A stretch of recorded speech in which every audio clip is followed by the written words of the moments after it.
Hi YouTube. Hi YouTube. It's time for a 1-year update on our DIY pallet chicken coop. Yeah. So first we're gonna let these guys out. Go ahead. Maybe they don't like it that much if they run to get away from it. Yeah. Okay, so here it is. It seems like YouTube has taken an interest lately in our pallet building videos, so it's been almost a year, and I thought we'd give you guys an update. Got a scraggler. Okay, so yeah, what do we decide? It's been like almost a year since you built this? Yeah, something like that. Yeah, and it's still standing. It never got painted, but that's okay. It's serving its purpose for all 10 of our chickens. And I think we decided after you were done with it that you probably spent like $400. Yeah, something right? like that. On the coop. Yeah. Because all the pallets were free, and then we added like some plywood, and actually maybe more like 500 because this was the expensive part of it. Run, chicken. Run, chicken. With this automated door that we got, which is a lifesaver. It's so nice. Yeah, we don't have to get up or in the morning, and we don't have to put them away at night. Yeah. So come on, let's check out the inside. Show us the door you built. Look, all right. Chris built this The door that I built, custom built. Remember, we're two internet nerd dweebs, Yeah. and we don't know how to do anything. We really don't. So all of this was totally Just finagled. learning as we go. Yeah, but So there's here's the door. inside. And here we are. Wow. Actually, we just added this because we thought they were getting a little squished. They needed a little more space. And you know what? It's probably almost time to take the insulation down because it's spring Yeah, here. it really is. It's getting warm. It's like 75 today, and it feels nice in here. But yeah, the inside of the coop, everything's doing good. Got some nesting boxes here. 2 eggs right 2 now. eggs in there.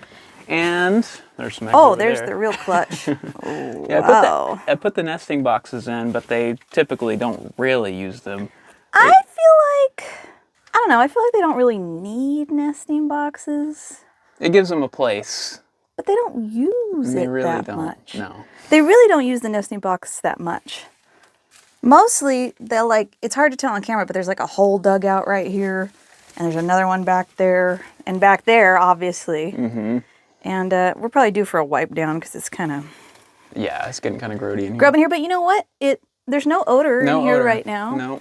So, you know, we live in South Carolina and it gets hot and humid here. So we put a lot of ventilation around the top, even though we closed it over the winter. But it feels good in here. Yeah, it does. It does. Oh. Out here, there was this. So our roof didn't really work out that great. It's metal. Can I see the top? It's metal scrappy pieces, and I don't think we had enough of an overhang here because water was like getting in. Yeah, not enough roof. And so instead of putting an overhang, we were like, wrap it in tarp. You know, you When make you live do. in the backwoods, You make do.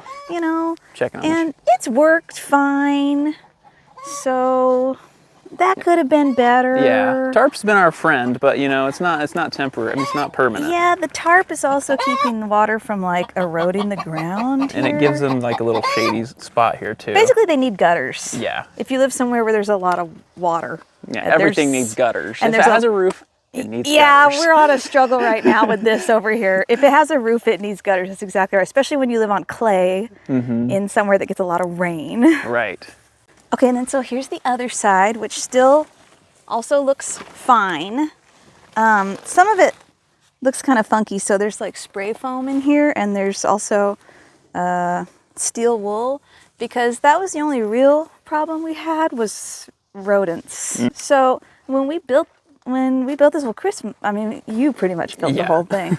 But then I kind of came in and like CYA'd everything, and I put so much hardware cloth, and I cannot believe that rats still got it. They can get in such tiny little holes. It's crazy. It's insane.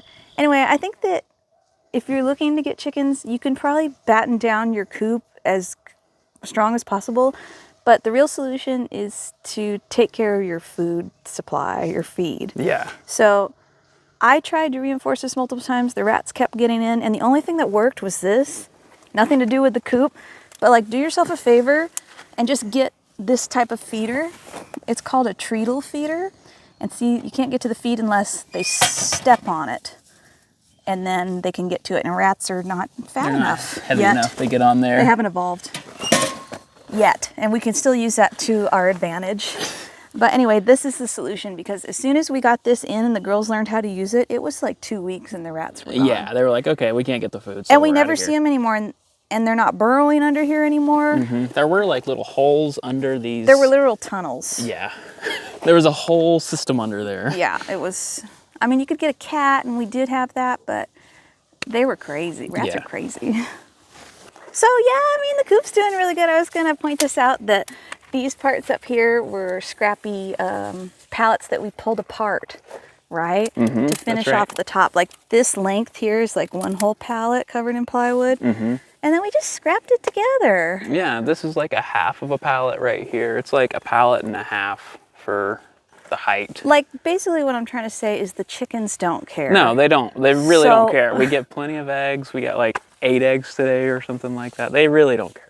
So like if you are building a coop for the first time, just do it. Like the chickens aren't going to judge you. Yeah, they're not going to judge you. As long as they have like a little, like a roost in there, and they have a place to put their eggs. And they need ventilation. Yeah, and they feel secure. And that's it. Just rip stuff out of the dumpster and turn it into a chicken coop. It doesn't have to be Everybody's complicated. like, oh, it's $3,000 to have your own eggs, but it doesn't have to be. No. Just do it. Just do whatever. Go for it. And then the other thing you can do is literally just throw whatever in here, and the chickens are like, oh. Yeah. There's a little table over there. A little roost bar for them to stand on and watch Jeopardy before they go to bed at night. We have a joke that they watch Jeopardy every night, just like us. Yeah. And so, yeah, a year later, we're doing great. We've gotten dozens and dozens of eggs. The run is doing well. We haven't lost any chickens, even though everybody's like, you're going to lose them. Well, we haven't. And for 2 nerdos that don't know what they're doing, we're doing pretty damn good. It's been great. We do let the chickens out sometimes. And they're down here right now in the woods. They get some free ranging. Yeah. Honestly, we can't let them out because there's just way too many predators. Yeah, hawks are very prevalent around here. Nothing's worse than the stray dogs. Yeah, true. Actually, the stray dogs are the worst. And then sometimes your husband has to strong arm the rooster because he wants to get you. He thinks you're one of his ladies. Oh, he's going to get you. No, he's not going to get me. Don't be rude, Runty. Rude Runty. Rude Runty. He's a good rooster, honestly. He is. You take care of his chickens. So yeah, thanks for checking out our year update, almost year on the coop. If you guys have any questions, feel free to drop them down below. Hit the like, hit the subscribe. And we're going to just sneak preview the next thing we're about to get into, because you might be interested in this too. Welcome to the Gillstrap Gets mushroom growing operation. So here we are. This is the very beginning. And per our style, we're doing it as cheap and free as possible. By the way, we just picked up 2 benches for free the other day. Aren't they cute? They are. But Chris has done such a good job. Look, he already made the little pathway. And so what it's going to be like is you're going to come through, and to either side, there's going to be stacked up inoculated logs. So we're going to have like a shiitake growing zone and lion's mane and whatever else. Oysters. Pink oysters. And yeah, there's going to be mushrooms everywhere. I think it's going to be really, really cool. Yeah, I'm excited for it. Probably next time you guys see us, we're going to be inoculating logs. So follow along if that's something you're interested in. But yeah, this is the expansion for 2024, basically, for Gillstrap Gets. Yeah. And it's the mushroom farm.